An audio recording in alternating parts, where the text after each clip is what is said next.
미지의 나라, 이란, 유럽 각국 및 구소련 등 제3세계 영화 음악들. 내 친구의 집은 어디인가로 국내에서도 서서히 알려지기 시작한 미지. 영화계의 연출자가 이란의 아바스 카아로스타미 감독이다. 그를 국제 영화계에서 뚜렷이 부각시켜준 올리브. 나무 사이로는 농촌 총각의 때묻지 않은 사랑 이야기를 담고 있다. 이 영화는 소규모 제작비를 투입했지만 어떤 대작 영화보다도 깊은 공감을 얻어낸 영화로 갈채를 얻었다. 올리브 나무 사이로는 프로그레시브 록의 대가인 핑크 플로이드의 타임에 이어 바람 소리와 지저귀는 새소리를 결합 시킨 치말로자의 오보에 협주곡을 배경곡으로 활용함으로써 연출자의 뛰어난 음악 감각을 드러낸다. 수록 곡 중 타임은 1973년에 발표돼 미국, 영국 등 주요 각국 록 매니어들의 열렬한 환호를 받아 무려 1,400만 장이 팔려나갔던 곡이다. 이 영화에서 오보의 협주곡을 연주해주는 도미니크 치말로자는 18세기 활동했던 이태리 출신 오페라 작곡가이다. 그의 음악 스타일은 흡사 모차르트를 연상시킨다는 지적을 받았다.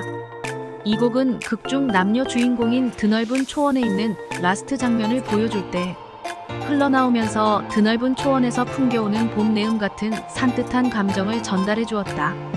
아바스 키아로스타미 감독은 영상의 분위기를 강조해 철저히 음악 사용을 자제하는 스타일을 고수해 오고 있다. 그의 작품 중 클로즈업은 철저하게 음악 사용을 줄여 오히려 더욱 강한 인상을 남기기도 했다.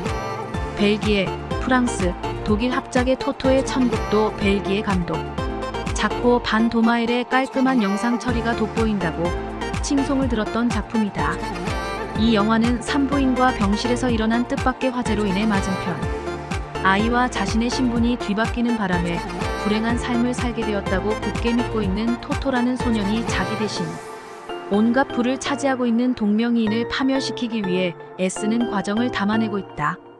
소년, 청년, 그리고 노인의 모습을 파노라마처럼 그려내주고 있는 수법을 연령을 초월해서 호기심을 받아낼 수 있는 요소가 됐다.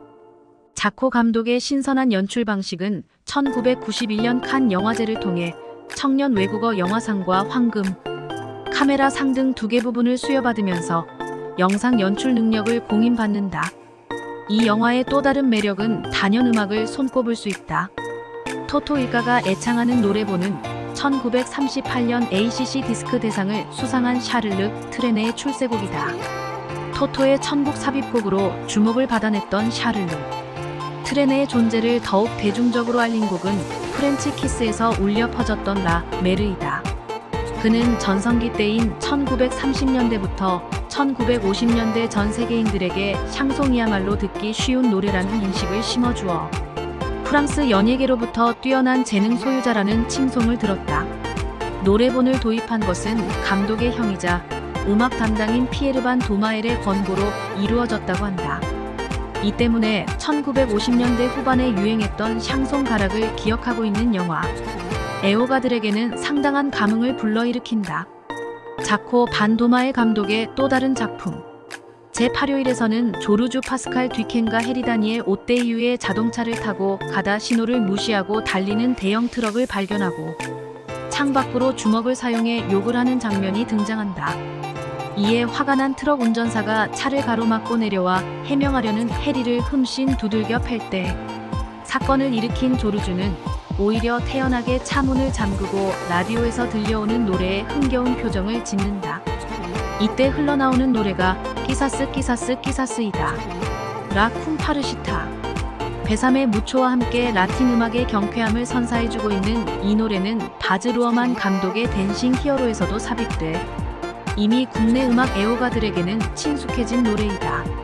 제8요일에서는 야심만만한 세일즈맨 해리가 가정을 돌보는 것보다는 성취욕에 갇혀 아내의 불만을 일으키고 급기야 결별 위기에 빠진다. 그는 다운 증후군 환자 조르주를 우연히 만나 삶의 새로운 가치를 깨우치게 된다. 이 영화에서 모성에 가득한 돌아가신 모친을 떠올리는 조르주의 행적을 보여줄 때 루이스 마리아노의 마마라 플리벨드 몽드가 흘러나와 동서양을 막론하고 어머니의 지극한 사랑의 의미를 반추시켜준다. 8요일에서는 루이스 마리아노의 라메르의 운 부크, 드 비올레트 등도 사용돼 유럽 음악계에서 그의 노래가 다시 한번 주목을 받을 수 있는 기회를 제공한다. 스페인의 간판 감독인 페드로 알모도바르의 키카라는 이름을 가진 여성을 둘러싸고 펼쳐지는 서스펜스 코미디 극으로 배경음악을 음미해 볼 만한 작품이다. 이 영화에서는 그라나도스의 스페인 무곡 5번을 비롯해 마마 요 켈로, mambo 드 쿰파르시타 등의 곡은 알려져 있지 않는 미지의 곡이라는 호기심으로 인해 관심을 받아낸다. 페레스 브라도 자비에르 쿠겟 버전이 채택됐다. 뉴질랜드 원주민 마오리족 일가의 붕괴를 충격적으로 묘사했던 전사의 후예. 사운드 트랙도 내용만큼 상당히 개성적이라는 느낌을 주고 있다. 음악은 머레이 그린드레이와 머레이 매크나브가 담당했다. 이들은 신비적이고 원초적인 마오리족의 전통적 노래와 이를 바탕으로 한 사운드를 마오리족이 대표적 밴드인 하부스 등 특색 있는 그룹들을 초빙해 재현해 주었다. 메인 테마로 사용된 곡은 사우스 사이드 오브 봄베이이다. 같은 해에 태어나 중마고우로 성장하는 두 여자가 결국 질투심으로 인해 파국으로까지 치닫게 된다는 과정을 보여준 영화가 미나 타넨바움이다. 여류 감독 마르틴 두고부송의 데뷔작이라는 것이 믿어지지 않을 만큼 탄탄한 솜씨를 과시해 유럽 흥행가의 돌풍을 일으킨다. 영화에서는 알랭 들롱과 함께 빠롤레를 듀엣으로 불러 유럽 음악계에서 주가를 높인 이태리 태생의 달리다가 불러주는 히 이즈 에이틴과 프랑스 샹송계 거물인 고 샤를르 갱스부르의 육성이 담긴 왈츠 오브 멜로디가 의미 있는 영화 내용에 공감을 보내게 하는데 기여했다.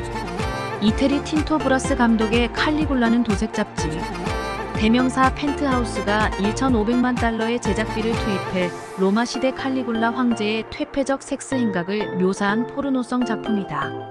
영국의 1급 배우로 대접받았던 말콤 맥도웰이 끝없는 육체적 향락에 몰두하는 로마 황제 역으로 등장해 이채로움을 주었다.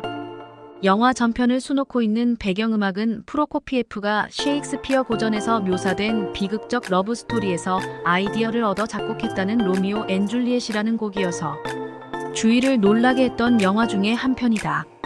마케도니아 영화로는 국내 최초로 공개됐던 밀코 만체프스키 감독의 비포 더 레이는 서방 세계에 거의 알려지지 않은 마케도니아 보컬 그룹 아나스타샤가 심금을 울려주는 배경 음악을 들려주어 전쟁과 이념의 허상으로 피폐되어가는 인간 사이의 관계를 그려주어 공감을 얻어낸다. 영화에서 인상 깊은 장면은 전쟁 때문에 폐허가 된 고향을 찾아온 주인공 앤 카트리지의 휘파람을 불면서 자전거를 타는 장면. 이때 흥얼거리는 노래는 내일을 향해 쏴라 주제가로 쓰였던 레인드롭스 킵 폴링 온 마이 헤드이다.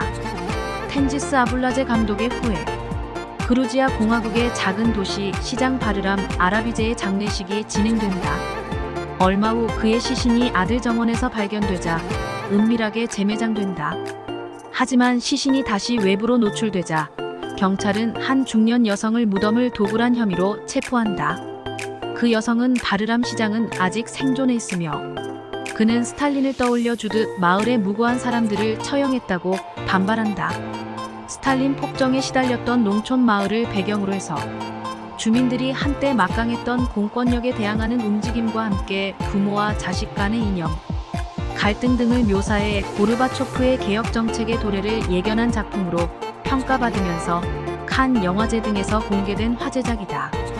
영화에서 바르람 시장은 아들과 사사건건 갈등을 겪는다. 아들이 가출을 시도하는 장면에서 권력자도 평범한 부모와 마찬가지로 부모의 안타까움 섞인 우려를 드러낸다. 이런 상황을 보여주는 장면에서 디스코와 레게 스타일을 결합시켜 유럽과 아시아 음악 시장에서 폭발적인 인기를 얻었던 독일 출신 4인조 그룹 보니 M이 1976년 11월 22일 발매한 앨범 테이크 더 히트 오프 미에 수록돼 밀리언셀러 히트된 써니가 흘러나오고 있다.